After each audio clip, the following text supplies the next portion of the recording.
I'm Jeremy White, and guess who's back? No, not him. No, that guy too, and that guy. Yeah, and that guy too. Everybody's coming back. I'm Joe Marino, and hey, Jerry, I hope you got your phone off silent because you might get a call this week to play right tackle. Hold on, wait. Hold on. This is the big O Jerry Ostroski. I've heard of arm arrogance, but protection arrogance? This is the Locked On Network, and you're watching Bill Squad. Who's ready, Bills Mafia? It's the Bills Squad. Everything Buffalo Bills, every week. Breaking down the big hits and game-changing plays the way only the Locked On Podcast Network can. Nobody circles the wagons like the Buffalo Bills. So gear up and squad up. The Bill Squad show starts now.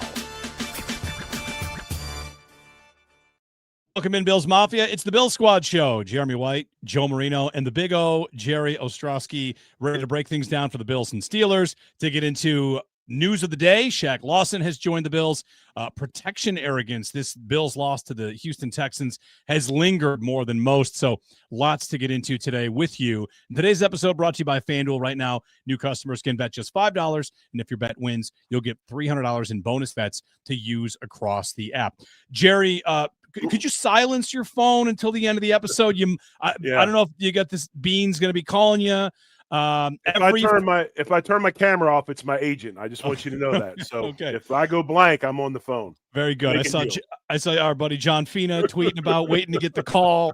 Every former player's coming back. I mean, listen, the Bills are. It can be some lighthearted humor. It can also be something else. But Shaq Lawson's back for the third time with the Buffalo Bills. And we saw this one coming earlier in the week. He had put on Instagram he was in town. They were going to work him out. And sure enough, he's on the practice squad. So is it okay to make fun of this? Is it something we should be making fun of? Or is it just like, hey, the guy sets the edge. It's fine. It's not that big a deal. You know, there's some context here, guys. But the news today is Shaq Lawson. Welcome back. Yeah, I think there's a lot of layers to this. And I know that's kind of crazy. A lot of layers to a practice squad edition here entering week 13. But I understand getting the jokes out about, another Bills reunion. It's definitely a real thing. And my response to that initially is, well, okay, you need a defensive end potentially here, and you probably have to play him. And I'll get into that in just a second. And whatever, you got a guy that's got familiarity. And so, okay, that's fine. You can make sense of it. But as I was thinking through my thoughts on that, I was reminded of 2012, Brandon Beane, interim general manager of the Carolina Panthers. You know what he did? He signed Mario Addison off the Washington practice squad. He also signed Graham Gano off of a practice squad. Those turned out to be two pretty good players, right? Mario Addison signed a 3-year, $22 million deal with the Carolina Panthers. Shortly after that, he had 4 seasons in a row of 9 or more sacks. Graham Gano has went on to be a good NFL kicker. Where's that Brandon Beane? Where's that Brandon Beane who prided himself in making a move like that? You've heard him talk about it. Like when he goes through some of his career highlights, it's when he was that interim GM and he signed those 2 players. Those weren't guys he was familiar with. They didn't play for the Panthers previously. And so that's where my mind goes. For as understanding as I can be about Shaq Lawson, where's the guy that went out and signed Mario Addison? That's what I'd be interested in. And I also think this signals a major, major concern that exists right now with this Bills pass rush. The Bills are signing Shaq Lawson not because they're really eager to get Shaq Lawson back. They are ice cold when it comes to rushing the passer. Let me give you some metrics. Over the last 3 weeks, so after that Kansas City game where we're like, oh my goodness, this might be the Bills' the best pass rush we've seen on the Bills. Well, the last 3 games have been horrible. They're 32nd in sack rate at 1.2%. They're 28th in pressure rate. They're 29th in pressure rate over expectation over the last 3 games. It is ice cold. It is gone. Ed Oliver is not here. Michael Hoyt is not here. Joey Bosa, on one hand, might as well not be here. There's a very real situation here that Shaq Lawson's going to have to play. And I think that speaks to the concern that exists right now with a pass rush that is completely non-existent. Exactly. And you got TJ Sanders who comes off the IR that's playing defensive end, that's never played defensive end before, and he's having to fill in for us. So obviously there's some holes. I think the Shaq Lawson signing kind of threw up the red flags, and people maybe thinking that Joey Bosa was going to be out for some period of time. That still might be a possibility. But I will say this, Joe, as a great segue into some things we want to talk about today. As ice cold as this Buffalo Bills pass rush was, when you watch the all 22 of the Houston Texans film, they chipped our defensive ends with tight ends and running backs the entire game. Bosa got hit almost every pass rush by somebody other than a tackle. And they, even though this pass rush has not been good, they made sure those guys didn't get home. And I think that's something worth talking about because it's something we're not seeing in Buffalo at all. And it needs to be discussed. I feel like today's show, we're going to get to a lot of stuff that's, Joe, to use your term, layered. Because I heard on your Locked On Bills podcast the idea that you got to earn the right to run the passer with the way that you stop the run, right? Like that's one layer here. Jerry, here I want to get to also the layers of, well, why would the Texans feel like they can leave guys in and chip and make life miserable for the Bills pass rushers? Is it because the back end is loose enough that they feel like the guys can get open? Like, we've got layers to get to, but I want to actually go all the way back to, Joe, what you started with. I can't believe that we haven't heard more about that. You can just sign anybody off a practice squad, any team in the NFL. You've scouted every single player that's on any practice squad anywhere. There's probably a guy in the draft that you really liked somewhere that went to Carolina or Seattle and is a defensive end and is young and there's potential. And if you get that guy off of their practice squad to your 53, I guess like you could try and do that. But like, they aren't dipping into anybody's practice squads. They are just dipping into their own history. Shaq Lawson played one game last year. I mean, we're going farther and farther back now. And it also, to me, says something about your roster construction. If Lawson gets into games, we're on how many guys that is like, well, it's just if it's an emergency, and then it's immediately an emergency. Like, this roster is one constant emergency about guys not getting results and also guys getting hurt too is a factor. Yeah, I was watching, if you will, social media, right? And just seeing how people are responding to the Shaq Lawson thing. And I'm like, I'm having a hard time sorting it out. It's like, I kind of get the criticism, but I also kind of don't. And then I had that epiphany. Brandon Beane talks all the time about that signing of Mario Addison. And Graham Gano is another one to be mindful of. And it's a big reason why he got the job that he got, right? Is because when he had his one moment, right, to be the GM, he was able to do that. And that's a really good move in the middle of a season to be able to uncover a player like that. And it just becomes more interesting to consider those ideas. Shaq Lawson, like you said, he played one game last year. He wasn't part of a camp. I mean, this guy is cold as cold can be. I have zero expectations, but I have the belief that he's going to have to play. I mean, I really believe at some point Shaq Lawson's going to be lining up, playing defense for the Bills this year because they're going to have it. Right now, TJ Sanders is doing it. They trade up in the second round, the high second round, for this guy to play defensive tackle. Ed Oliver's hurt. That would be the player that would be in the way of him getting on the field, and they're playing him at defensive end. Right. It's such a disservice to TJ Sanders.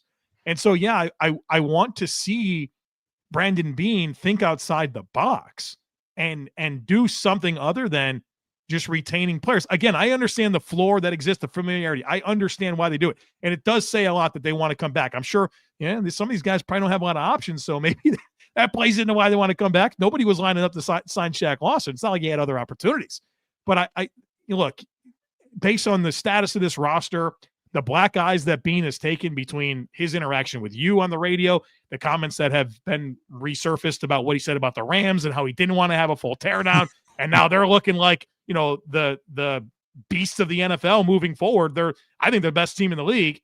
I think they have the NFL MVP at quarterback, and they have 2 first-round picks and $95 million in cap space. The black eyes are pretty big for Brandon Beane right now. And for him to kind of just continue bringing back old players, it doesn't look good, right? It's just bad timing. I think you have to look at the roster, and you have to look at an opportunity to go to somebody else's practice squad and maybe pull up and sign a guy that's a young dude that's got ability to bring him in and get an opportunity to maybe steal one from somebody else. Because the way this league is going right now, you cannot stockpile older players. If you stockpile older players, you die on the vine. You get behind in cap situation as far as the cap values go and having to chase that. And then you got the high injury rate of a lot of older players, which you've seen on our roster. So, and you're in a situation now where you got an opportunity to bring up young players and give them experience. And just like Joe talked about with TJ Sanders, I mean, the guy that's playing in front of him right now at the position he was drafted to play has been re-signed to this roster 4 times. 4 times. And you know what? You might have to deal with a little bit of youth, but at least it's youth. It can hustle, it can run, it can do a lot of things, and it can learn. It can learn. It's not like the ceiling is maxed out with these guys. And that's the thing that frustrates me. Get the young guys in, let them play, let them learn. We've seen it with Deion Walker because he's had to play, right? He's still not all the way there, but he's doing good things. Today's football, you can't fall in love with older players. You can't fall in love with your own. And it just handicaps you in the cap. And unfortunately, that's what we're looking at right now. And that's what scares me about this team. It's so fragile. And a lot of it is we're not bringing much youth in, and we keep going back to the well on the same guys. And what an opportunity right now, right, for young players to step in and play. I am not, let me make something abundantly clear. I am not giving up on the Bills going on a run this year. You only get so many chances to do this, right? And you get hot, you can go win some games and whatever, go find out. I'm not like, let's lose a bunch of games and go get a high draft pick. Like, miss me completely with any thought of that. But you also do have this situation due to a lot of the injuries where it is a ripe opportunity to play some young guys. And Jerry, you're watching the tape, man. There's no point in playing 52. Jordan, there's no point in playing him. He can't go. Those reps need to be going to TJ Sanders. That's where, and just like playing Shaq Lawson, I don't care. It doesn't do anything for me. I'd rather see Javon Solomon live and die on the edge, but just play him because you have this opportunity to get the most valuable thing, which is experience. And I don't want to go into next year continuing to wonder about, maybe these guys could have got some reps and they could have been better for it. I think you got to take advantage of this opportunity, and I'm fearing that the Bills won't. Is there a parallel here? Does this go all the way back to like playoff games where AJ Klein's in instead of Dorian Williams because it's like, well, we trust this guy and he's going to go out there and he's going to get beat, but at least he'll be in the right spot when getting beat. And the wild card of the guy that doesn't know as much but might be more athletic is for some reason that's always just really scary to them. Yeah, they want the comfort, right? They want you to trust that you know what to do. That's what they care about, seemingly more than a lot of things. Yeah. But why go out of your way to pick these guys the second, third, and fourth round if you're not going to put them in the game and you're not going to rely on them where you want them to be? And it doesn't make sense. And then as far as this other stuff goes, we talked about practice squads and moving around. I really, truly believe they have an opportunity. Instead of bringing a Shaq Lawson in, you go to somebody else's practice squad, snatch somebody, get him in, and you might steal somebody. You might, at the end of the year, you might go, hell, we stole one from somebody. We got now talent in here that we're not paying exponential amounts of money for because we got them in this manner. Because that's what practice squads are for. They develop young players. That's Zion Logue last year. Someone in the chat points that out. They stole him off of Atlanta's practice squad, Zion Logue. Yeah, I'd rather see him than Jordan Phillips. That's a great call out. Why is he not playing over Jordan Phillips? Right. That's an outstanding point. Yes. Yeah. Yes. So the practice squad signings, like, maybe somebody new is an idea. On Shaq Lawson, like, is he here to try to rush the passer or is he here to set the edge? I mean, it's probably both, right? But, I mean, of all the ideas at pass rusher, I'll just say this, Joe, I'm with you. Like, there's plenty of time, and Jerry, I'm sure you're here too. There's plenty of time to be mad at the GM and talk about all the ways for them to fix what has happened once it's February. But the season is still very much alive, and the entire AFC, this is something we were going to get to. I don't know who looks like some super team. I don't see any super team at all. I see an AFC that looks as meh as it has in a long time. Who's the best team? Is it Denver? I don't know if I trust Bo Nix in that offense really at all. Is it Indianapolis? Maybe. They're balanced. Is it Kansas City? It might be. I don't know what to do with the AFC, but at the risk of kind of leaning too far on what the Bills have been leaning on, I've got Josh Allen on the Bills, and that feels good. Like that feels like I can count on that as long as he gets the slightest bit of protection, which we're going to get to. I feel like I still can count on Josh Allen to pull a rabbit out of a hat, and maybe they do go on a run if they can find answers in some other spots. I think there's no question about it. Like, even in that game Thursday night, they had every opportunity to win. All the things that we're critical of that we've been stewing over for a week now, they still had a really good chance to win that football game. And he does hide a mess of errors.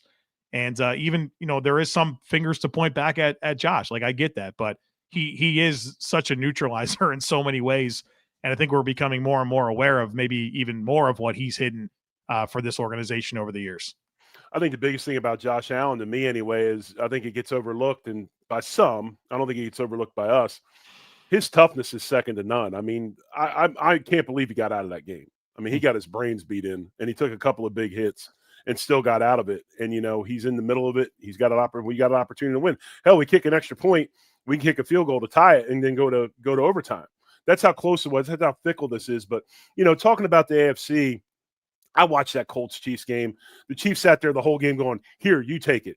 Here, right. you take it. Right. Here, you take it. Yeah. And the Colts kept going, no, you have it. No, So you're right. There is no dominant team in the AFC. Anything can happen. And by the way, if anybody hasn't noticed, Baltimore's 6-5, and they're leading their division. Yeah. So they're back in it. So, yeah, I mean, by no means is this season over with. And we're not saying just, rebuild now. But at some point in time, I feel with this roster, and I keep looking at it, we need some sort of energy and some sort of, I don't know if that comes from youth or somebody with a fake excitement act that brings the energy. I don't know what, but there's just, it's kind of like a lull right now, kind of just kind of a drone. And we need some energy injected into this team. Yeah, I feel like the Houston game, which we'll get to the Houston game. That one seems, guys, to me to have lingered more than most losses. Maybe it's because it's the extended week and it happened on Thursday. But the problems from that game, whether it's the head coach of the Texans and what he said today or yesterday about how we really don't see teams play us like that. He seemed to be blown away at the, I believe that the phrase is protection arrogance. So we'll dig into that, what the Bills did wrong. Joe, you've got a lot I know to say about Joe Brady on this. So that's coming up here. Stick with us here on the Bill Squad Show. This episode of Bill Squad is brought to you by FanDuel. FanDuel, it's a great place to get in on the NBA action, the official sports betting partner of the NBA. If you missed the start of a game and want to ride the hot hand, FanDuel has live bets on everything from who will score next to fourth quarter comebacks. Plus, you can even combine your live bets into a same-game parlay for a shot at a bigger payout. Keeps every game exciting, especially when your team's making that late push. So maybe jump on some Turkey Day parlays if you'd like. 3 games on Thursday, and that's a great spot to get to. So get every game exciting, and when your team's making that late push, it can be even better. Right now, FanDuel's giving new customers $300 in bonus bets when your first $5 bet wins. So head to FanDuel.com to sign up and play your game with FanDuel, the official sports betting partner of the NBA.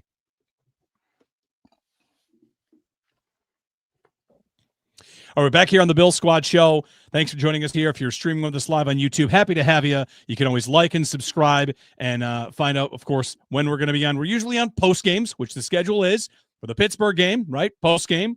We'll just do a post game Pittsburgh show and then a midweek show. That's generally how it goes. The Thursday and the Thanksgiving week has things kind of jumbled up, but here we are for your, midweek and Pittsburgh preview.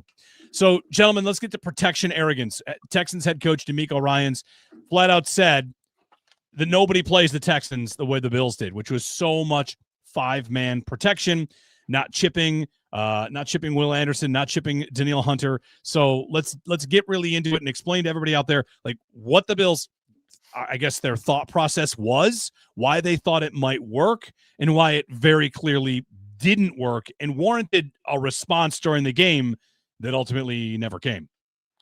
I think the thing about the protection is they went with it because it always has worked. And I've said this before, and I'll say it again. If you don't like change, you're really not going to like irrelevance. And right now, Joe Brady and his offense is falling into irrelevance because they won't change and they won't progress. And, this is a Bills team that has done this for quite some time. They block with their 5 offensive linemen, and the quarterback is the guy that is responsible for everybody else, and he's supposed to run away from it. And it just makes it really, really hard, especially with the way these blitzes and schemes have progressed to keep Josh Allen in the pocket. He just can't take off like he used to. The spy schemes are exquisite. The way they rush the right side of the field to contain him in is exquisite, and it's different. And I'm actually surprised that we haven't seen tailbacks. Even if a tailback goes out on the route, a tailback stays in the block, they might bring somebody else. It doesn't always fix everything, but at least giving the tackles help on the way out on a route. So a tight end going through chips the end, the tailback going through chips the end, those types of things, and slows those guys down. And I said it at the beginning of the show, We don't have the pass rush that Houston did, but Houston chipped our defensive ends all day long, all game long. And it was obvious it was bothering Bosa and Rousseau and the likes. It's not a big deal. That's the other thing. It's not a huge deal. I'd like to know why they don't do it. I would imagine Joe will get into it. I kind of have my ideas, which is basically if we keep somebody in the block, then that limits who we can throw the ball to because we can't win downfield as it is with what we got. But what I will say is this, is that Brady's got to figure it out, because if he doesn't, he's going to get his quarterback killed. And I'm surprised anyway that Cromer allows it to not be done, and that those two offensive tackles we have, especially 73, isn't over there going nuts wanting help. That's what's surprising to me, because when we played, if that was going on, we'd have been like, yo, you need to give me some help. And that's also something that's very, very surprising to me. Well, I think the reason that they do it is what you said, Jerry. They want to maximize the eligible receivers. You only get 5 of those on a given play. And so if you keep them in the block, well, then they don't go out for routes. To your point, though, I mean, you could just chip and also, kind of get your cake and eat it too. And that's obviously something that's probably going to be necessary. It's also a point of pride, right, for these guys. You've heard Deion talk about it. It's like, we don't get a lot of help. Watch the tape. We don't get a lot of help. Well, okay. And it works until it doesn't. Yeah, there's a lot of times where that's really good, and they're able to go man on man and get it done. But this was not a matchup where the Bills were able to win those matchups. And I figured I said this in my primer. It's like, well, you got good on good here. You got 2 really good tackles against 2 edge rushers. You're going to lose some battles, but don't lose the war. They very clearly lost the war. And it hurt the Bills, obviously, in a big way. And I think the issues with the 5-man protection schemes are exacerbated because mesh is such a foundational piece of their passing offense, right?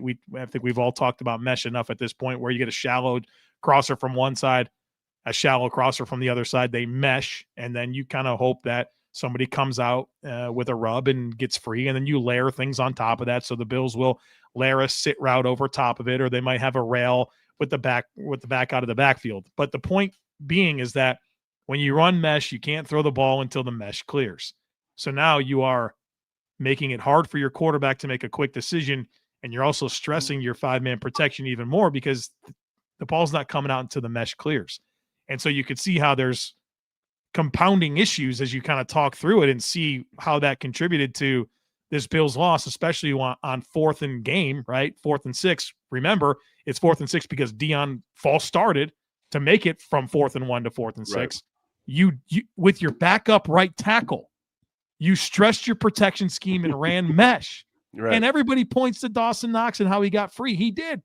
But guess what? It didn't matter because Josh couldn't see him. All of that was in his vision. Yes. By the time the rush got there and the mesh cleared, like there's compounding issues. If your response is, "Oh, Dawson Knox was open," buddy, you're not seeing the whole picture. You're not seeing the whole picture, and it's a really bad play call at the wrong time. And here's the other thing that was concerning to me, and I don't know if you heard this or not, on the Friday availability press conference where you got McDermott, Brady, and Babbage, they were asking Joe Brady specifically about, why don't you keep guys in to help? Why don't you give, and all that? And he goes, well, the thing about keeping guys in is if you keep them in, then you're inviting more guys into the pass rush. Okay. I understand what you're saying, but that doesn't answer the question for me. What he's saying is if a back stays in, if he goes to help, they can, what they would call green dog and bring another guy, but that's one less guy they have in the in coverage now. Yeah. And that should help. So, or one less guy with the quarterback. So it doesn't, here's the thing that I learned a long time ago, okay, about offensive line play. Every play is designed to score, whether it's a tush push or it's 4 goes downfield. Every play is designed to score. If I don't have a hat on a hat, it doesn't matter what play is called, it's not going to work. So you can talk about all these different theories about how you pass protect and everything. If you can't block people and you don't have guys that are accounted for, it doesn't matter. You're not going to get the play off. So you got to figure out how to get the play off to begin with. So you've got to protect. I mean, I've always, and I'm old school when it comes to that. I want to put one hat on everybody. So hell, we might have one guy running a route, but at least we got everybody blocked. But in theory, you got to be able to get the play off. I don't care how it hampers your pass routes, or whatever. You got to get the playoff, and we can't get the playoff because, like we talked about with mesh and everything else, we've got slow developing plays. But then again, that's part of what we do, because sometimes I think that, and I heard Joe's latest talking about we don't have choice routes in our offense, that we want to control, where Dorsey had a lot of choice routes and we don't have choice routes now. Well, that's part of the whole theory of we're going to out-athlete them, as opposed to everybody's a pro now and they do really good stuff, and the athletes could get out-athleted themselves. So, it gets very frustrating. Looking at this big picture, one of the questions I wanted to get to today, it's a national and just a building talking point. Are the Bills failing Josh Allen? Have they failed him this year? Maybe he can drag them through it, but we're deep into the year, guys. Have they, whether it's GM, players, injuries, coaches, Joe Brady, do we feel like they've failed him this year? I want to answer that question. I do want to say one more thing that's kind of come to my mind about 5-man protections. We are going hard on this. It works a lot for the Bills. Yeah. Right. This is a specific conversation to that defense. They're going to be able to do 5-man protections in the future, and it's going to be really good. And it should be. But against that defense under those circumstances, and it's not like all of a sudden the pass rush took over. It was clear from the beginning of the game. And that's where my frustration comes in. 5-man protections, in general, that's not necessarily a problem. It's a problem when it's a problem, and you have to be able to adjust when necessary. But I think that ties into the bigger question, because when you're in a game where that's happening, I need a coordinator that has got the chops to have an answer, right? So in that way, are they failing him? It seems like Joe Brady in the heat of battle this year has not had hadn't that stuff, right? There's been games where I feel like he's chased deficits unnecessarily and got away from the run game. Obviously, this game is a shining example of not being able to adjust with the protection schemes. It's been frustrating, and I think you could look at, I don't think the Bills have a very good receiver core, and I don't think they evolved the offense, and I think they counted on a lot of the elements of last year to just, hey, copy paste, that worked out. We're good. Let's just become better at what we're doing and not really evolve things. And so, I was hopeful to see more evolution. I was hopeful to see more in the heat of battle success. I also wonder, what does Josh Allen think? Does he prefer 5-man protections because he wants to maximize the menu too, right? I think it's easy to look at this and, feel bad for Josh Allen, but also how much ownership does he have in this operation? I feel like he's got a lot of say, and so I think that's worth at least mentioning. I don't know the answer to it, but I feel like we want to act like Josh is the victim, but how much of this is stuff that he signs off on? I know he's comfortable with what they call, is it some of that worth talking about as well? But Joe, I don't think this is making a wholesale change into going to some 7-8 man protection team. I think that at least me anyway, in general, especially the way we play with these tight ends we play with Jackson Halls and stuff, is it too much to chip on the way out? Is it too much to give your tackles help? Personally, you shouldn't have to give the inside guys help. If they get whipped, and that's on them. I'm looking at Will Anderson on one side, Hunter on the other side, and at some point in time, whether they want it or not, you got to have enough common sense to go help them. Yeah. And, I'm not saying throw the baby out with the bathwater and just change everything they do, but you got to have an answer. You got to have an answer if you're struggling. And then, of course, the Spencer Brown situation where I saw when the injury happened on a run play, they kept him in 4 series too long. He shouldn't have been in there. Yeah. And I commend Spencer. I get it. He's a tough dude. He wanted to go out on his shield. But at that point in time, I didn't need Josh to go on his shield too. So bring in Vandermark or whatever and then get it done. But yeah, I'm not saying change the whole thing, but when you look at this offense on paper anyway, and you've said it yourself on your show, talent-wise, it's better than it was last year. I agree. And last year they set the franchise record for offense. So if there's anything that's the same, it's because we're going back to the well over and over again. And nobody's saying you have to totally change your philosophy. But I go to Kansas City this weekend, okay? I go to Kansas City this weekend, and what did they do? And the number one reason they won that game, they ran the football. They haven't been running the football, and they made a concerted effort to pound freaking Hunt up in there and run the football, and they did, and they ended up winning the game at the end because they kept it close and got the last deal. And of course, they had a couple of calls too, but that's besides the point. But it's just you got to be willing to change some stuff. And I'm not saying you don't change your philosophy; you throw wrinkles in areas to help what you're having troubles with, and we just don't seem to want to do that.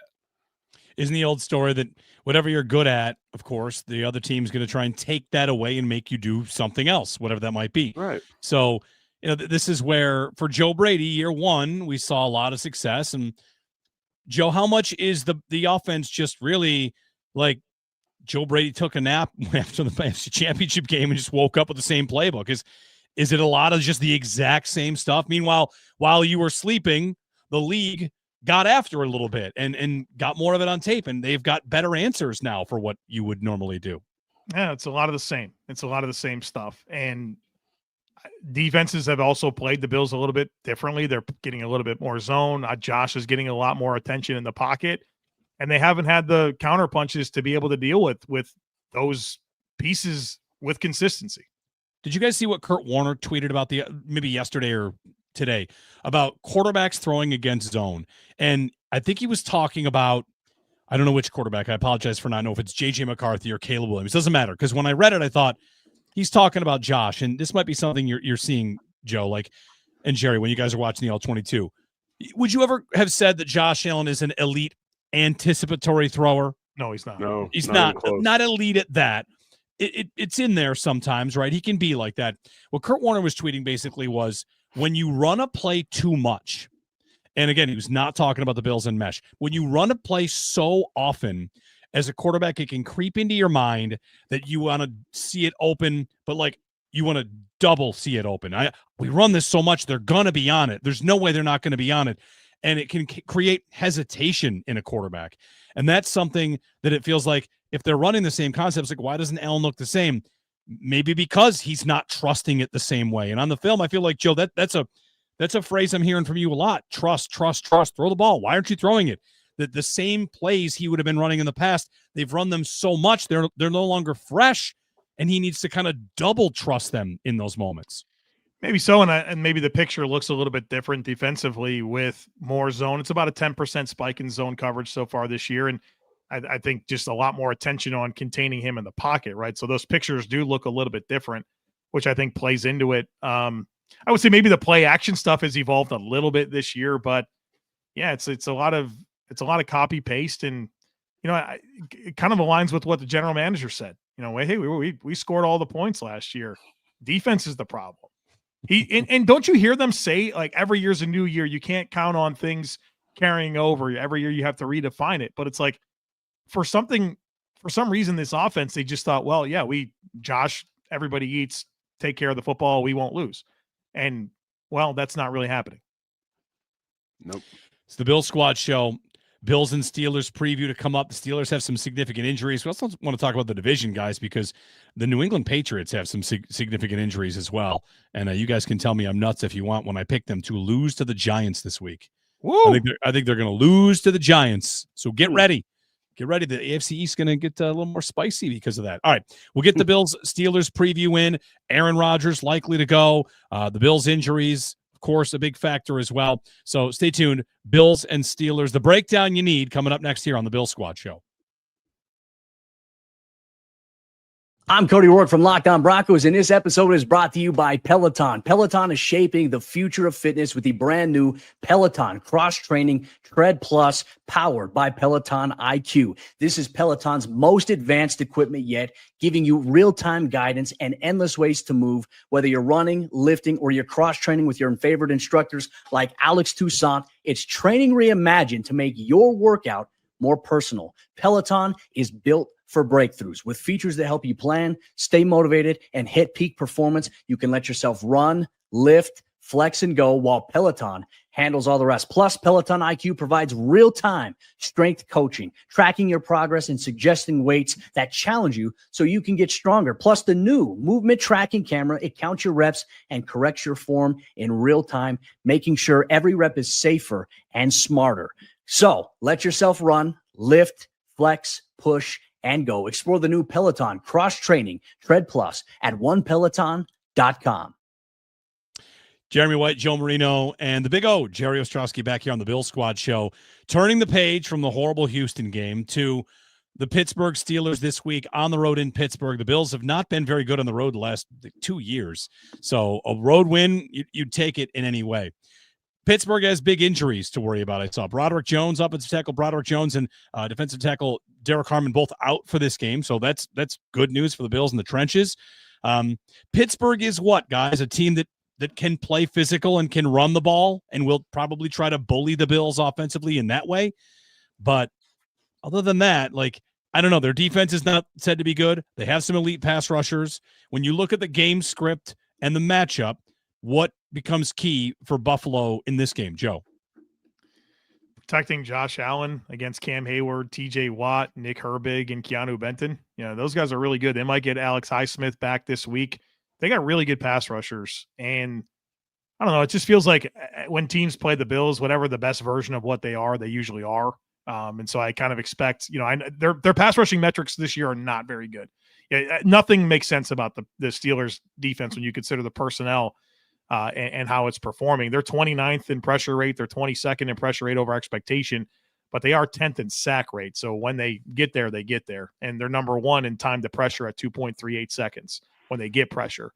But I am very concerned, especially, with the backup right tackle and TJ Watt rushes off the defensive left side. So you're going to have Vandermark on Watt, and that's probably something you're going to need to give some attention to. And Cam Hayward's a freaking monster in the middle there. And Keanu Benton's another good interior rusher. So that's number 1 for me, is you got to figure out how to give Josh Allen a chance to function in this game against a pass rush that I know hasn't been that good this year, but from a talent perspective, they can overmatch you.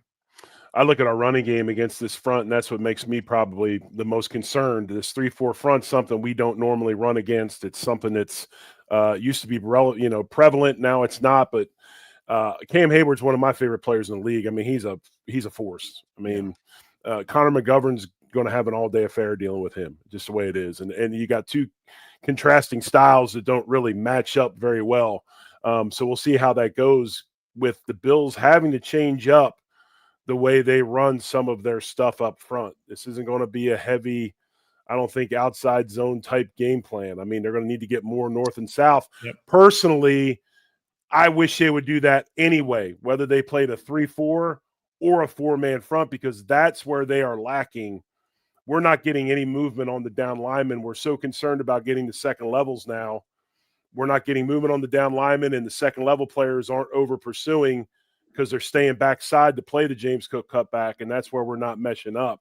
So the Bills do need to get more double team heavy inside as it is, but you'll probably see a bunch of gap scheme stuff against this 3-4 look, but it's been historically hard to run against. So that's probably the thing that I'm going to look at. If the Bills can't run the ball, it's going to be, that's where the backup, the backup tackle situation, all that comes into play. It's going to be tough on them. We got to run the football this week. It's a good call, Jerry. The Steelers are 10% better in success rate defending zone runs compared to gap runs. So they got to lean into their gap schemes against Pittsburgh. And Pittsburgh has been really average at run defense so far this year. And they've given up the 8th highest rate of explosive runs. So I think this is a run. This is a let James Cook game for sure. Right. And then defensively with the Bills, I hate to say something so basic, but this is going to be a huge game for tackling. Pittsburgh is number 1 in percentage of their receiving yards that come after the catch. They're a heavy screen team. I think they're 3rd in screen rate. And they're 4th in missed tackles forced per run. So this is a team that's good at forcing missed tackles and creating post contact, creating after the catch. This is an important game for the Bills to be really sound tackling, which they're typically not. So there's that. And then also the Bills this year are unbelievable at defending tight ends. In fact, the Bills are allowing 6 yards per game to opposing tight ends. Their tight ends have only been targeted 15 times all year against the Bills. They've been phenomenal at it. Well, this is a new challenge because what does Pittsburgh do? They throw the ball to tight ends more than anybody. They throw it to 3 of them, Washington, Freiermuth, and Smith. And so you're going to have to come up with some additional ideas for how to defend tight ends this week, because that's a huge part of what Pittsburgh is offensively. DK Metcalf also working with a bit of a hip injury this week that he's been playing through. He does get Aaron Rodgers back. The Steelers went to Chicago last week. They lost in a game where they got a defensive touchdown. The Bears have been hot and winning a lot of close games. With Rodgers, and it's kind of been a quiet year. They've been good, I guess. They've got some good wins. The thing about Pittsburgh's formula is they win if they get 5 turnovers. And well, guys, we've seen the Bills this year have games where they give a couple, but if this really might be a game plan where if you are able to run Cook heavy and protect the ball, as much as sometimes I don't think that's enough, I think against Pittsburgh it might be enough. It's crazy. Go ahead, Joe. Just to add to the turnover point that you make about Pittsburgh, they had 6 takeaways against the Colts. They had 5 against the Patriots. They won both games like very closely at the end. Right. So they're that is that Steelers script that I talked about for years, where they invite you to beat yourself. They get takeaways. They'll get a big play on special teams, and they find ways to win games that you watch the whole game and you're like, I don't feel like the Steelers for 1 second were the better team, but they won, and they still have that in their bag. Exactly. I look at Pittsburgh, they're averaging 24.9 points per game, but they've been outgained this season, 4,009 yards to 3,214. I mean, it's a team that is big time as far as leveraging situations and playing very strong situational football. That's why it's going to be important for Buffalo to run that ball and establish things, because Pittsburgh kind of wants to be that, plotting team that gets things in their favor, controls the game script. Buffalo's going to have to put pressure on them and not be able to let them get into that pace and that tempo that they like to get into, which is that kind of plotting, mechanical type of football that they play. They've given up the most passing yards in the league. They've given up the 28th most first downs. Like, something is wrong with their defense, but it still has moments where you're like, oh yeah, there it is. But I have my theories on that. It's old. Yeah, they're a lot like we are. Pittsburgh's a lot like Buffalo. Schematically different, similar. But schematically different, but structure-wise and roster-wise, very much the same. You can get you 1 or 2 in a row, but then you got to go sit in the lazy boy a while, rest up, then go back out and do it again. I mean, I'm being sarcastic, but age is a factor there. They paid TJ Watt probably a little bit later than they should have. Yeah, they paid Cam, even though it was kind of a situational thing, and they gave a little bit, and Cam gave a little bit. But what a story, Jerry, with Cam Hayward. They wouldn't get the extension done before last year, and then they're like, go be an all-pro and we'll pay you. Yeah. And then he went out and had like the greatest season you've ever seen from like a late 30s defensive lineman. What a dude. What an all-time guy, man. Big time.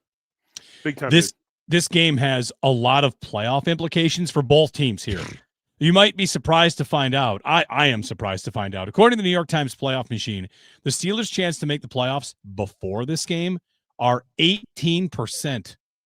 I'm surprised that they're in a spot now, right? They're on the they're number 8. They're number 8. Okay, they're just on the outside. Number 8. So 18%, and a loss would drop them to about 12. For the Bills here, guys, the Bills might have the most leverage in terms of win or loss in the entire league this week. I haven't seen the full readouts yet on like who has what, but it's a 27% swing to make the playoffs or miss based on this game. Now, if they lose, they'd still be above 50% to make it. But man, we would start to see the in the hunt graphics, especially with, you've got Kansas City, Jacksonville, these teams that are in the 5, 6, 7 spots right there with the Bills. Like, I think that a team with a nice record is going to miss, and you just hope it's not the Bills. There's a 10-win team in the AFC is not getting it. There's a take from me. In Arizona, not being able to pull off that win over Jacksonville is a killer. That one needed to happen. Well, put it like this. I mean, the Bills are 7-4. They're the current 7 seed. The 8 and 9 seed, they're both 6 and 5. It's the Steelers and the Texans. Well, the Bills already lost the head-to-head of the Texans. So you want to talk about a game you got to get. And like you said, Jeremy, they've not been a very good road team. The only time they've won in the last 4 on the road was when I was there. And we know the Bills don't lose when I'm there. So it's very concerning where this team has been on the road this year. And they're going to have to go, Pittsburgh's not an easy place to go play. Yep.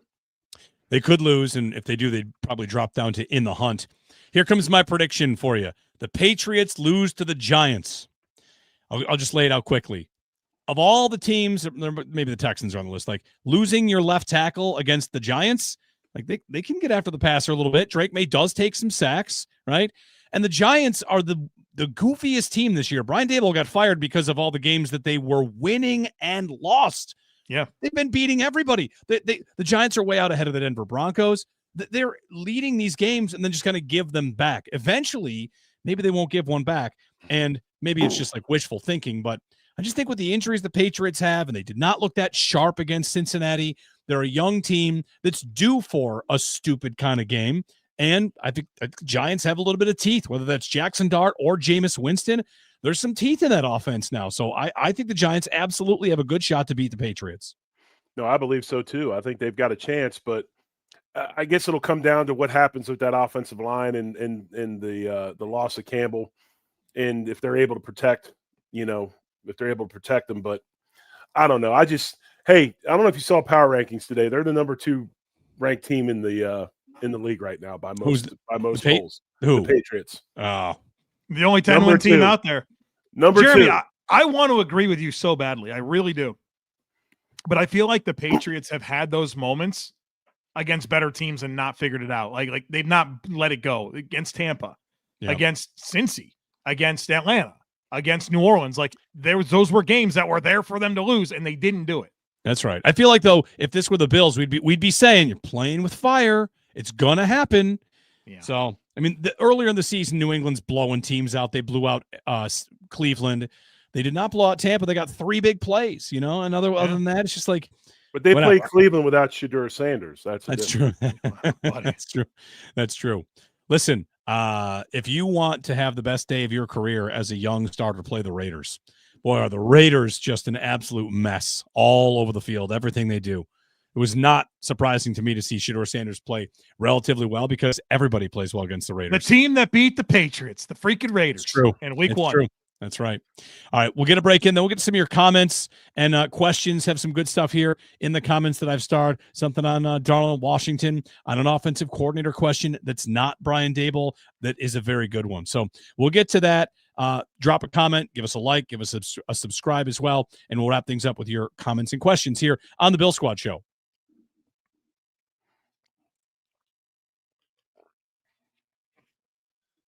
A happy early Thanksgiving to everyone out there. If you're watching us on the YouTube stream, we welcome you in. The graphics packages, boom, we got it for you.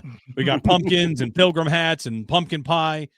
We should probably get some pie takes in before we're done here, fellas. Just putting that out there. And maybe some Turkey Day, some previews. Chiefs-Cowboys has a chance to be the highest-rated regular season football game ever, which it's a good one. Thanksgiving, Kansas City, Dallas. That's a heck of a combination for viewership. That might be 40 million, right? That's juicy. Oh, yeah. And then the night game, Joe Burrow returns to take on Baltimore. Like, that's a good one too. What do you guys think about that? The Bengals are 3-8. Did they win them all? They're not getting in. I know. Yeah. I thought I wondered if a guy gets hurt all the time. I mean, you're paying him $50 million, so you want him to go play, and I'm sure he wants to play too. Sure. But man, at some point you got to protect that investment and make sure you don't suffer an injury that's going to hurt next season.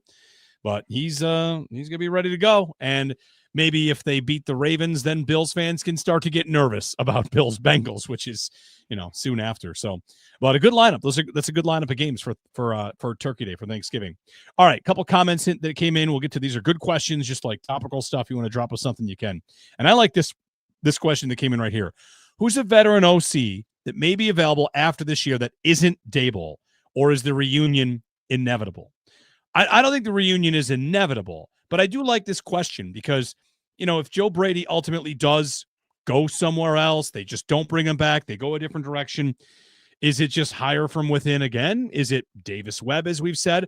Or would Sean McDermott kind of lean and say, like, I've got to get someone that's been through it and that would fit perfectly with Josh Allen? Is there somebody that you can think of, a name here that's not Brian Daboll, that maybe fit that bill?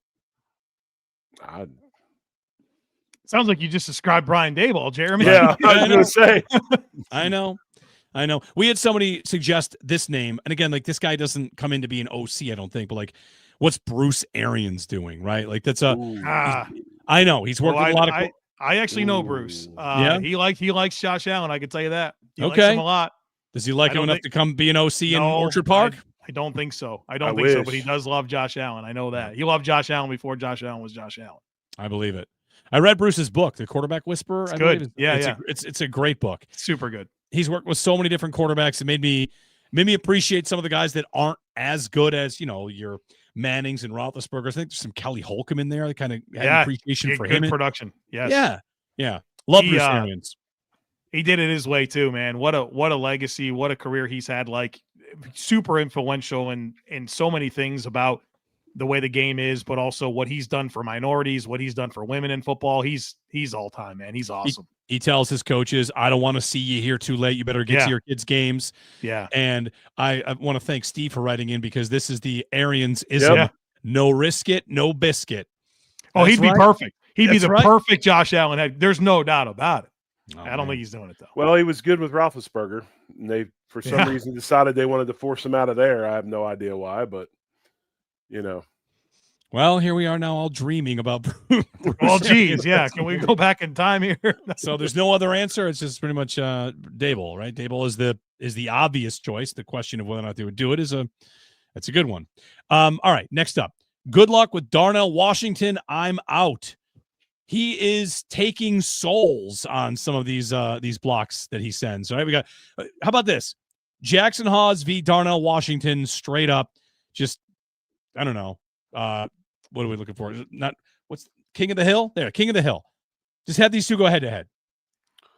Darnell Washington is like if you took Alec Anderson and Jackson Hawes and morphed them together, you'd have. Yeah, but also added Tyron Smith into there. Like, he's 311 pounds. Did you see like his workout at the combine? Now, he wasn't 311, so I'm sure he's not this, but Darnell Washington is a mutant. He is, give me 1 second, I will have this information. At the combine, he was 6'7", 264, 34 3/8 on the arms, 11-inch hands, ran 4.64.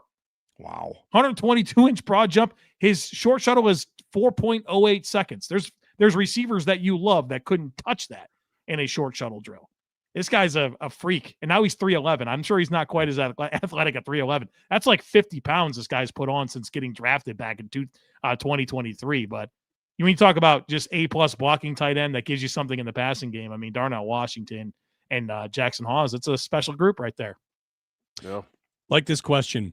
Devil's advocate, was the mini reset the Bills had in 2024 the wrong move? I know the dead cap was unavoidable with Diggs and Vaughn, but should we have gone all in as a contender or not? Look at your thoughts on this, guys. I don't really think they could have, given the age. There were some signs the defense was breaking down and getting older, kind of like it still is, but there's been some turnover. The question I would have about that, right? The mini reset, what did you get out of it?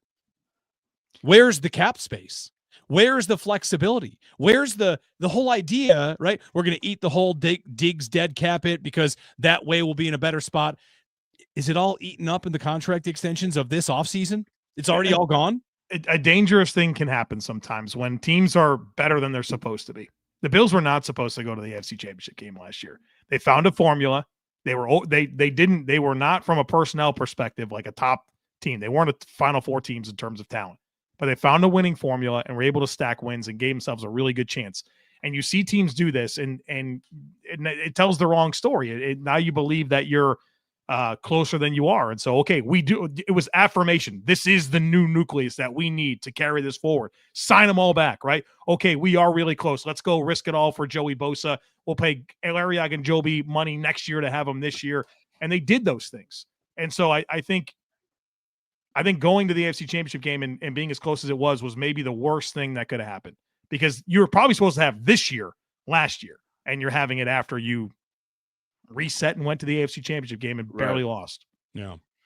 No, I think it's definitely flawed. It's flawed thinking, and it's put us in a position where our roster, it's definitely strained and stressed to where we've got some issues, and at some point you're going to have to pay the piper. And when that'll be is I don't know yet, but it's coming soon. The Rams, Joe, you mentioned the article, the quote from Beane, you don't want to have a Rams teardown, is kind of resurfacing.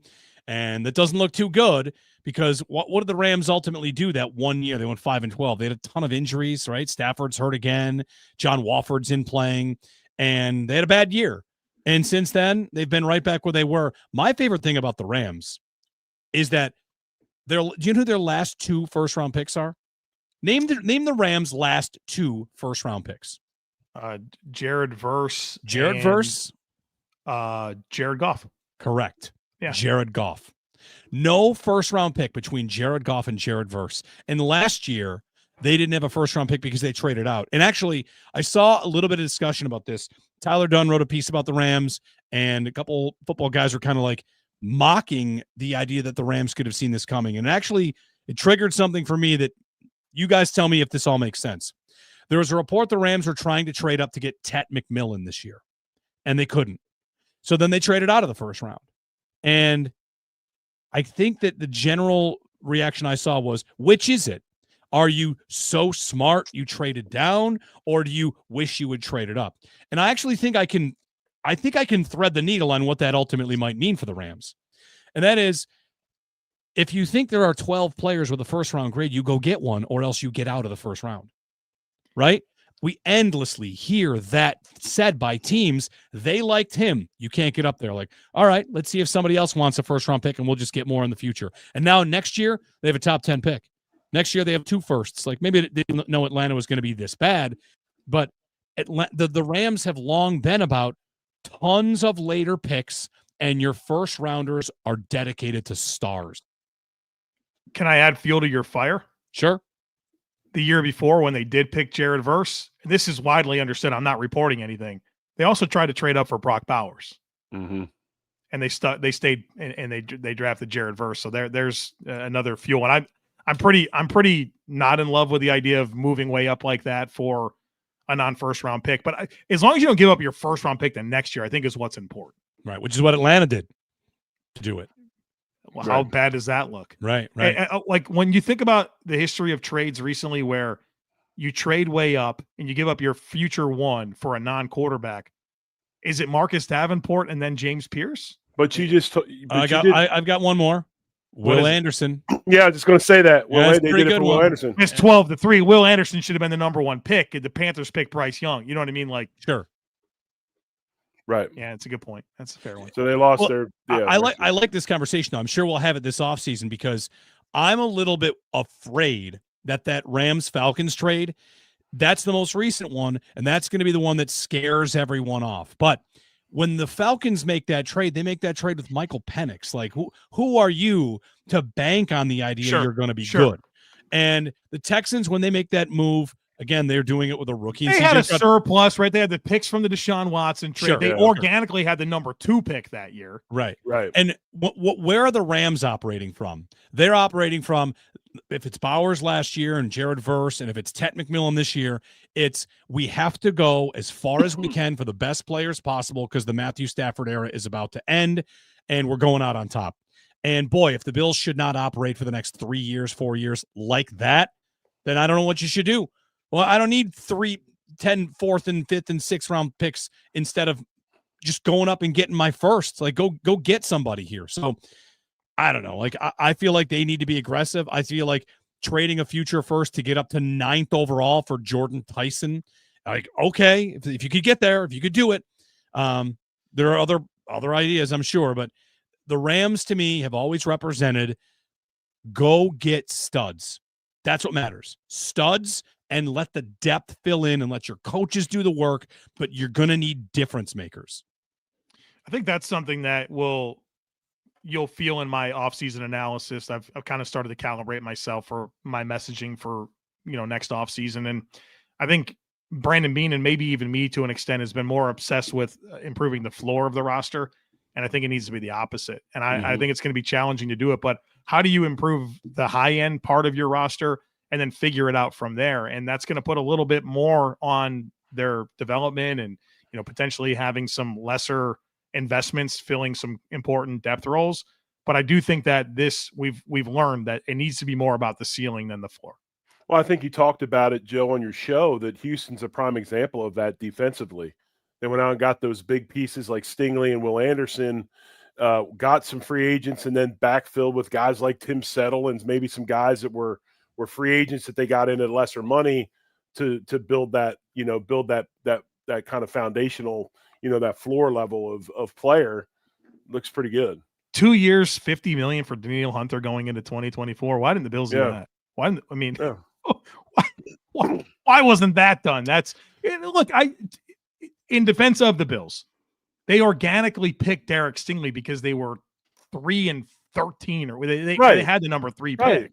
They organically had the 2 and traded up from 12 because they had the Deshaun Watson trade. Like, I don't want to give a false idea that, just pick Derek Stingley and Will Anderson and you're fine. You got to be you do have to do the Brandon Beane thing and suck to get those players. That's right. But at the same time, I feel like the time of complaining about picking 30th is like tough. Sure. Who cares? Who cares? Work harder. Do what you have to do. He traded up for Dalton Kincaid. He traded up for TJ Sanders. Sure. There's some ups, some downs. So anyway, gentlemen, before we go, any Turkey Day shout outs or traditions in your house? Any iconic dishes you'll be taking part in? And also, we also have to ask this: how many Thanksgivings will you be attending? One. One. Okay, we got 2. One. I got 1 Thursday and 1 Friday. We're one and done, man. We're like the old NCAA basketball, one and done. No, the only thing I do is I'm not a ham guy. Never been a ham guy. So for the people that don't necessarily dig on turkey, or you like it and want something different, I usually do something on the smoker. This year I'm doing a full brisket. Sometimes I'll do a pork shoulder. Sometimes I'll do another turkey, like the Cajun turkey I've been doing. But this year I kind of had a little request. So I'm going to bang out a brisket this year. So it should be pretty good. You going to start that today? No, actually, that'll like 20 hours. I'll have it trimmed tomorrow. It'll go on the smoker at about probably about 8 or 9 o'clock at night, and it'll cook at about 190, 200 all the way until the next morning. That's when I'll take it out, wrap it in paper, little beef tallow, bump it to 225, let it ride to about 203, and then let it sit in the cooler for a while, and then cut her up. That's exactly how to do it. I mean, that's step by step how to do it. I'm smoking a turkey. The thing about smoking turkey is easy. It's fast. It's easy. It's nice, and it gets the job done. Like it spatchcock? Spatchcock, yeah. So Thursday I'll get up. I'll spatchcock. You two dudes and this spatchcock thing. You got spatchcock and turkey. You got to. It's going to cook even, man, and quicker. Oh, stop! Are you anti-spatchcock? Yes, that's not a turkey. It looks like a stingray laying there. It does taste delicious. It does taste good. Though. But you got to brine that baby too. Brine your turkeys. Well, then why, if you're going to brine it, why spatchcock it if you brine it? I don't brine it. See, I go dry brine. I'm going to spatchcock it. Oh, if you dry brine, then you're brining? Well, you put it in the fridge overnight to kind of like dry out the skin a little bit. Yeah. So I do mine when I brine mine. I do it in a bag in my Yeti 5-gallon bucket with the ice, and that's what I'm doing. Yeah. All right. Teetering on grills. Are you going to spatchcock yours? Yeah, of course I am. Can't Jerry. wait. Tradition. I'm gonna fill up our text message threads of pictures of me spatchcocking a turkey for you. That's Jerry right. I'll take a picture of the spine. I'll send it right to you right now in our group chat. All right. Well, gentlemen, of course, always good to chat. Have a happy Thanksgiving to you and yours, to all of you that have streamed, commented, liked, subscribed, whatever you're doing out there. Have a safe and happy holiday, and we will talk to you after Bills and Steelers on Sunday. So until then, happy Thanksgiving and go Bills. Happy Thanksgiving and go Bills. Have a great Thanksgiving. Much love. Go Bills.